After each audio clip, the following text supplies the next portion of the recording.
Hi friends, வாங்க இன்றைக்கி பார்த்திங்கன்னா அருமையான வெண்டைக்காய் காரக்குழம்பும் பாலக்கீரை கூட்டும் தான் பண்ணியிருக்கேன். வாங்க இது எப்படி செய்கிறதுன்னு நம்ம வீடியோக்குள்ளே போய் பார்க்கலாம்.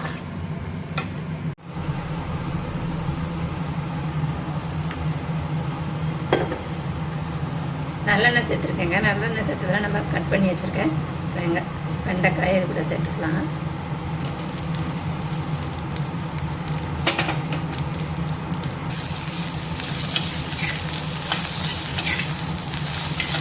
வெண்டைக்காய் நல்லா வதங்கிருச்சு. இந்த மாதிரி வதக்கி செய்யும்போது நம்மளுக்கு இந்த வழவழப்பு தன்மை இருக்காதுங்க. அதனால தான் இதை நம்ம எடுத்து வச்சுட்டு குழம்பை தாளிச்சிக்கலாம்.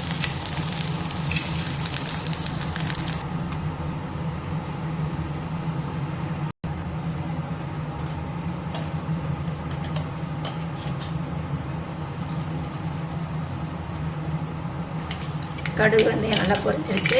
நான் சோம்பும் பூண்டும் தட்டி வச்சுருக்கேங்க. அதை இது கூட சேர்த்துக்கலாம்.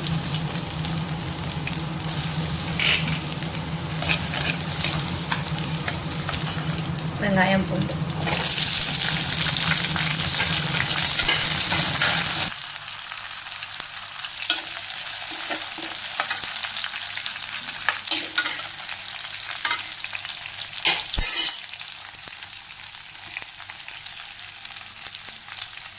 பூண்டு வெங்காயம் நல்லா வதங்கிடுச்சு. நான் ரெண்டு தக்காளியை இது கூட அரைச்சி சேர்த்துக்கிறேன்.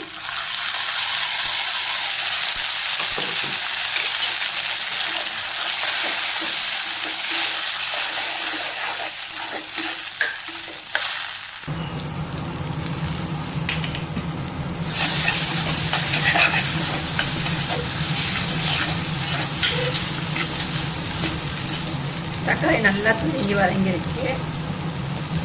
பச்சை வாசனை போயிடுச்சு. நம்மளுக்கு குழம்புக்கு தேவையான அளவு வீட்டு மசாலா தூள் சேர்த்துக்கலாம். வீட்டில் அரைச்சுள்ள மசாலா தூள் அதை சேர்த்துக்கலாம்.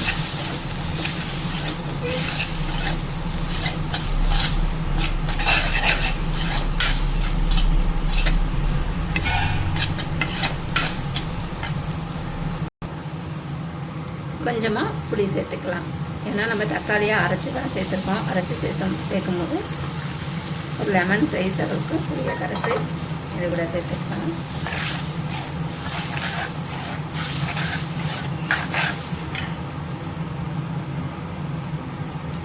குழம்புக்கு தேவையான அளவு தண்ணி சேர்த்துக்கலாம்.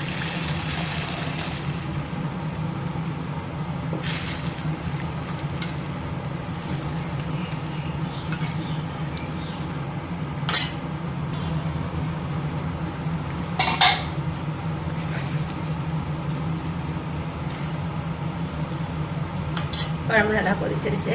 நம்ம வதக்கி வச்சுருக்க வெண்டைக்காயை இது கூட சேர்த்துக்கலாம்.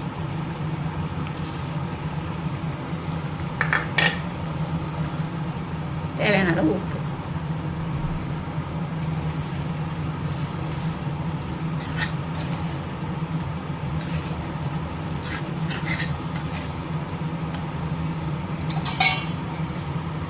மறுபடியும் மூடி போட்டு மூடிச்சு.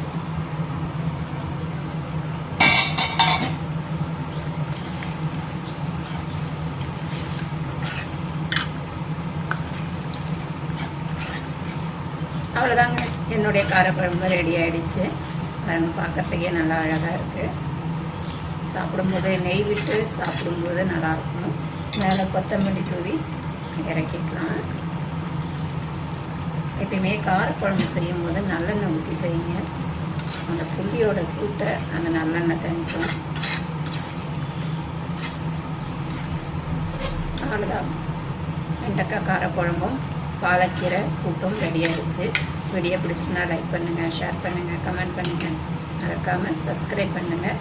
இன்னொரு வீடியோவில் சந்திப்போம். டாடா பாய்.